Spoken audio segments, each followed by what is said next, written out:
everyone, thank you again for joining me. So this is our second instalment or second exercise video, again to try and keep yourself fit and healthy. So I've been thinking about really where we can go with this, because I think I can pretty safely say that we're going to be in lockdown for a while. So I thought, well, what a better opportunity to really start from the beginning. My goal over the next few weeks, and well, maybe months, we'll take every day as it comes, let's not get too bogged down with this, is to try and make things as sport specific as we can, so obviously be it tennis or squash, but also for general fitness, and just making things as functional as we can do as well. So I thought today I'm going to start with the basic, showing you how to do a basic squat and a basic lunge or split squat, whatever you want to call it. So those of you who know me, who have been treated you or done any sort of rehab stuff, for me it's all about form. It's not about how big or how big movement you have, or how much you can lift, or how high or how long you can go. It's about doing the right thing in the right plane with the right muscle. And I think the squats and the lunges are probably the best exercises to do, but when done well. If done poorly, you can give yourself back pain, you can give yourself knee pain.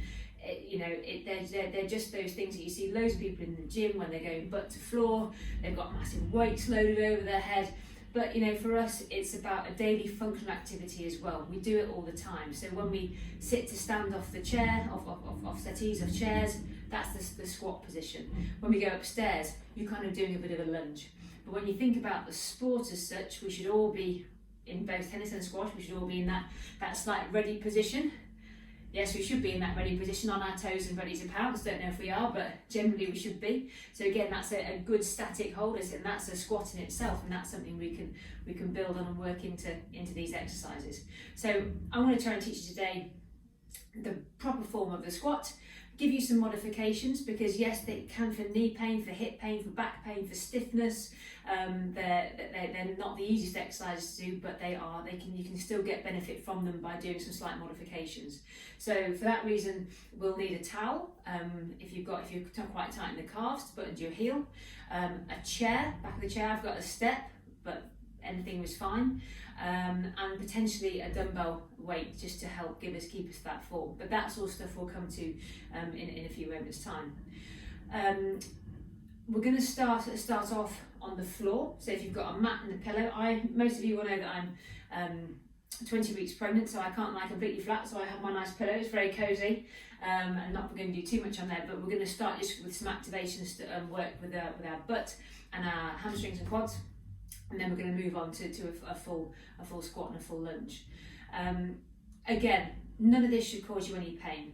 Where you want to be feeling work is in your butt, in your tongue, to give you some stability. Yes, your legs are your power drivers, and so is your hamstrings. So everything should be working together, but you shouldn't feel your back. You should certainly feel no pain. You shouldn't really feel too much in your knees in terms of pain either, but they can sometimes give you a little bit of warning, so that they're being worked. But if that's the case, just don't go down as low or move too high, move too far. And that's the safety bit over for now. So I'm going to just come and lie on your back. So I'm going to start doing a bridge. Now, again, it's very much of a yogi thing. It's very much a Pilates based thing, but not many people know why we actually do a bridge. But if you think about what a bridge does, if I just get in position.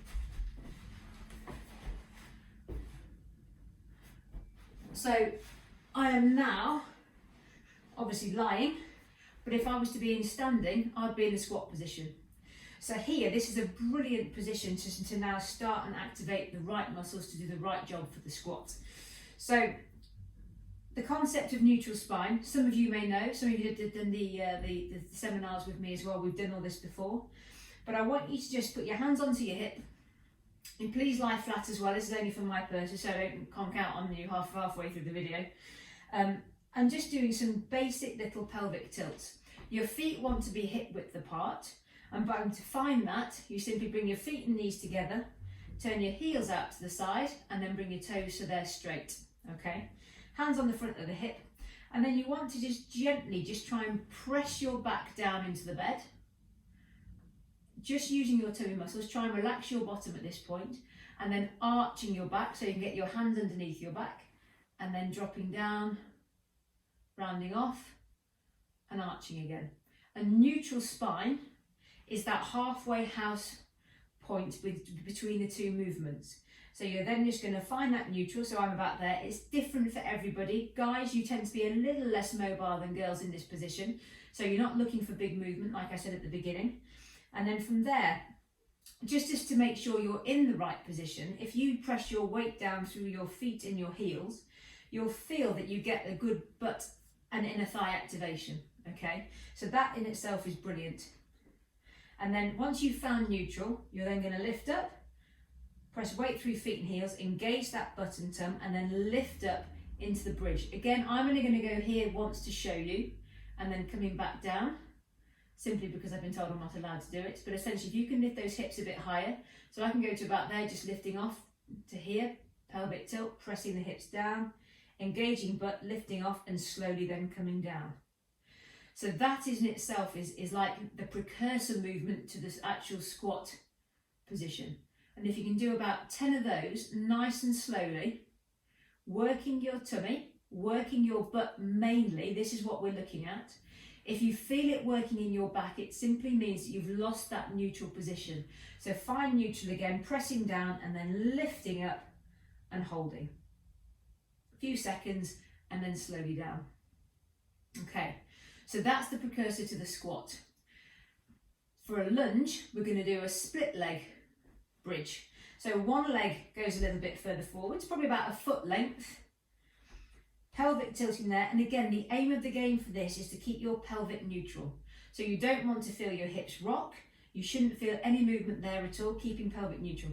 This is much harder than the actual with the feet together bridge, as a split squat is harder than a lunge to keep form. So again, the same thing, you're going to, this time, because my right leg is forward, my left leg is going to be doing most of the work. I want the right leg to be just that little bit relaxed. You're going to press to the floor, it's to find neutral again, engage, lift up just to about there, and then slowly back down again. Again, I'm not going to do too many of these because I've been told off not to. So you want, just to talk through it again, you've got split leg, right leg in front, left leg in that same position, pelvic tilting to find neutral, press weight down through your left foot and heel, and then lift up and rise. If you find that your hips are dropping, you engage that butt and lift up again, hold for a few seconds, and then slowly down. And again, this is focused around the tum and the butt area, okay? So 10 of those again to activate through these muscles will be brilliant. Starting off that nicely, and then we're going to come into a standing position. Nice and slowly.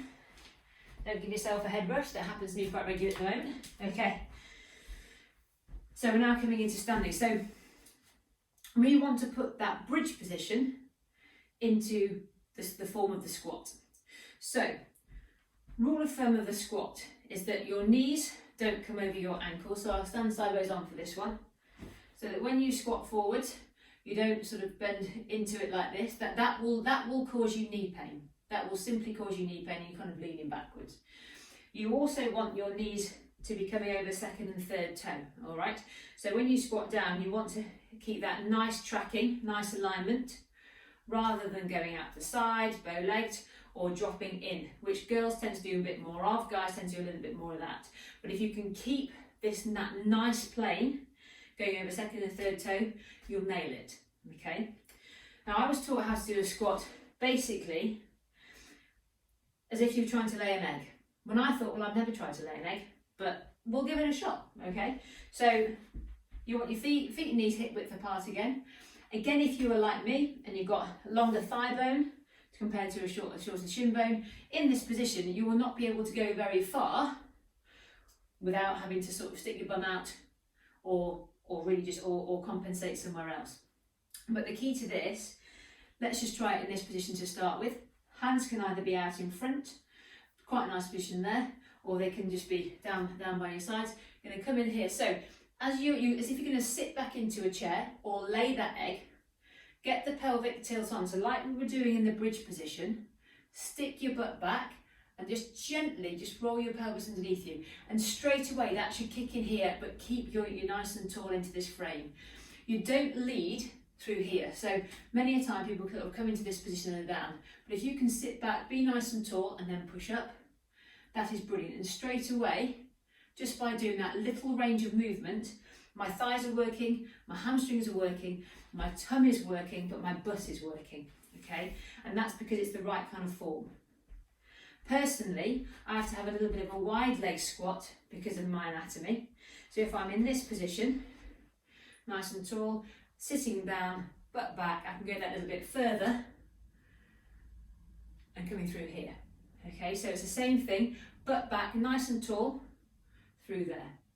If you need something to get, if you feel like your calves are quite tight and it's like I physically can't get any further, little trick of the trade. If you have something to put under your heels, like so, like a rolled up towel, maybe something longer if you want to be a bit wider, pull that to there, just to there, and then so you're in that sort of higher position, and straight away now I can go a little bit lower in that good squat position, so coming through and down. So that just gives you that little bit of more ability to get some freedom of movement within the hip and the knees without the ankles jamming and being tight. Okay. Another way to keep good form with that, if you feel that you are leaning forwards, is using a dumbbell as a bit of a pendulum. So we're here holding the dumbbell, and what you don't want is for that to come forwards. Okay, so if that leans forward, you want to keep it flush to your chest. So we're just coming down into this position, again squatting, butt back, oh there it goes, so I need to come back, and up, and that's where I go to without that leaning forwards. So there's different ways to be able to do a squat well. If you do suffer from knee pain, then I suggest you use the back of a chair. So for all intents, for my purpose here, I'm going to use a set of ladders. This is fine, this is really good. So obviously chair might be a little bit higher, but just holding on to that, so you've got that position, just dipping down and coming back up, dipping down and coming back up. You don't need to have a massive range of movement to get effect here. It's such a good exercise to do and very, very functional that you can modify it to suit you. And it really is just a brilliant, brilliant thing to do. So I'll put that back to there. So that's the basic way how to do a squat. Rule of thumb: knees going over second and third toe, so in this nice line. You're going to push your butt back, so as if you're laying an egg or sitting onto a chair, and you're keeping neutral, finding that position there. If you have tight calves, you're going to put something underneath your heels to give you that better range of movement. And if you've got a bit of knee pain, holding on something in front of you just to give you that bit of stability coming up and through. So there's lots of modifications that we can do there. Adding weight to this will obviously, so if you're training for power, then you'll need to have a little bit more load. But you must do a good 6 or so weeks minimum of doing body weight, of doing lower load stuff, so just maybe holding some dumbbells as you squat, before you start onto the power load stuff. And if you've got weights and things and barbells at home, I'm not a massive fan of them being behind your back, simply because if they're there, it pushes you forward straight away. So if you are to do that, then maybe have a lower load with arms in standing, so you can come down in that position there rather than be here and be there. It just protects your back, and it's just a much better functional exercise to be able to do as well. So that's the basic squat technique. For a lunge or split squat, it is pretty much exactly the same, apart from it's just that little bit harder because you've got a wider base of support. So fortunately, I've got checks on my carpet, so we can use that. We can use that as a little bit of a base. Now, the thing that people do when they squat is they kind of just almost like they're on a tightrope. So you can see that when I've come into that split squat position, you can see that my feet are really just quite close to each other. You want to feel like you're on a train track. So I've got these two little squares here, so it's almost like you still want to be about hip width apart, about to there. And then you just take that one leg back as a stride length behind you. So we're here. So you want your toes pointing straight forwards, and you want your hips pointing straight forwards. So as my right leg has come back, the hip is rotated slightly. So you need to think about, not manhandling, but pulling this back with that core muscle. So you've got this pelvic tilt, and you've got this engagement through your tum and through your butt here. If you're twisted, you won't get that, and you won't get a good exercise and a good strength stability. So we're here, down and nice and tall again, and then the knee wants to just come straight down to the floor, and then we're going to come up and through there. So we're down and up. And again, rule of thumb, your knee of your front leg goes over second and third toe. Your knee of your back leg goes over second and third toe. Tendency sometimes will be, if you're quite tight here, is to sort of let that knee drop out to the side, or your knees will drop in if you've got a little bit of weakness in your butt. So using the mirror, using a reverse iPad or something like that so you can see your position in your form, really, really important. And I'll show you from side on as well. So we're here, we've got this stride stand position to there. So I'm nice and tall. If my hip is that way, I'm going to pelvic tilt, I'm going to come forwards there, straight down, 90-degree angle, hip and knee, and then pushing up, down and up. And where you should feel that is both the front of the back knee. So if my left ribs is forward, so my right leg's forward and that back, you should feel it here, but you should be generating power, pushing through this right foot and heel there, on the front of the leg. So that's just a bit of a whistle-stop tour really of how to do a squat and a split squat properly. Again, shouldn't have pain. It's a good old stretch as well, actually, doing the split squat. So we want you to go for form. I don't care if you go knee to floor, just get in that general little position. But if you think about the sport that we do, you're lunging all the time, so it's such a good exercise to do. Going forwards, backwards, side lunge, all that sort of stuff. And then in our next video, probably tomorrow, I'll be doing a squat circuit, and potentially then in the next couple of days we will be adding in some upper limb work as well, so we can balance out some of the upper body and lower body stuff, starting from basics. Again, if anybody's got anything else they want to add to this, or any ways of techniques of doing stuff, or how they can modify all their stuff they're doing at home, comments box, text me, call me, absolutely, all that sort of stuff. I'm more than happy to do some stuff like this, but it will be getting a bit more functional as we go through. I will be doing a few sort of 20-minute potentially cardio sessions, some strength sessions as well, but it's so important to get the basics right. If you can do the bridge well, if you can find that neutral position, that's all the stuff that we're going to be going through over the course of the next few weeks or so. So try it.